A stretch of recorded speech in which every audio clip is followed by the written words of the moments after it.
New Zealand অতঃপর Bharat. Group পর্বে ৩ ম্যাচের লড়াইয়ে ২টিতে হেরে এখন হতাশার মহাসমুদ্রে পাকিস্তান।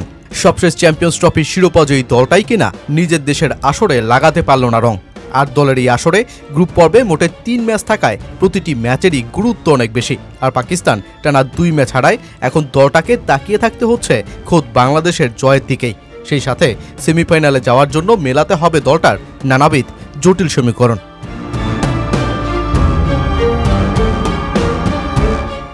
আজ রণাঙ্গনের যুদ্ধে মুখোমুখি হচ্ছে নিউজিল্যান্ড বনাম বাংলাদেশ। ভারতের বিপক্ষে দুবাইয়ের মাঠে হেরে বাংলাদেশ যখন আত্মবিশ্বাসের তলানিতে, একাদশে বড় রদবদলেরও আভাস পাওয়া যাচ্ছে, তখন নিউজিল্যান্ড ফুরফুরে মেজাজে। রাওয়ালপিন্ডির উইকেট এমনিতেই হাই স্কোরিং। পাকিস্তানের বিপক্ষে কিউইদের ২ সেঞ্চুরি দলটার ব্যাটিং শক্তির জানান দিয়েছে এরই মধ্যে।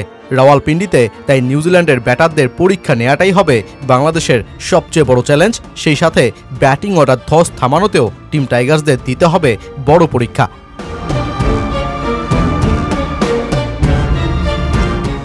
গ্রুপ এতে পাকিস্তান রীতিমতো কোণঠাসা। ভারত উঠে গেছে সেমিফাইনালে, তাই বাকি এক সিটের জন্য নিউজিল্যান্ড ও বাংলাদেশের আশা এখনও টিকে আছে।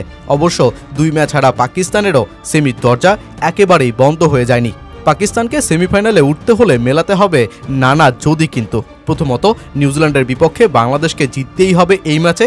সেক্ষেত্রে বাংলাদেশ ও নিউজিল্যান্ড ২ দলই ২ পয়েন্ট নিয়ে অবস্থান করবে পয়েন্ট টেবিলে। আর ভয়ঙ্কর নিউজিল্যান্ডকে বাংলাদেশ হারাতে পারলে জমে উঠবে গ্রুপের শেষের লড়াই।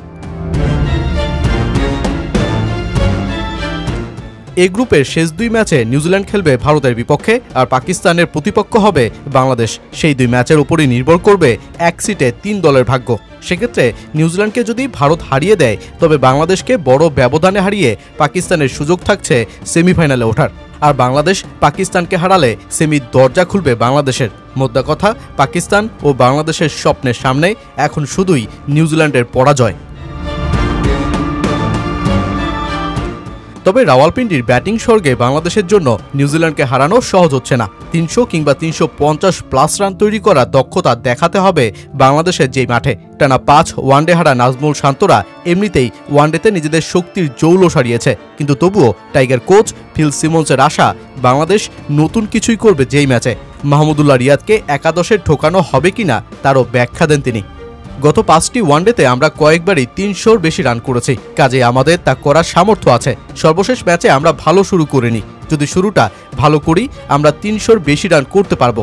আমরা ভিন্ন রকম অনেক কিছুই ভাবছি। প্রথমত দেখতে হবে মাহমুদুল্লাহ ফিট কিনা, এরপরই আমরা ঠিক করব কিভাবে দলে ভারসাম্য আনা যায়। উইকেট সহ অন্যান্য বিষয়ও দেখতে হবে। চূড়ান্ত সিদ্ধান্ত হবে অনুশীলনের পর।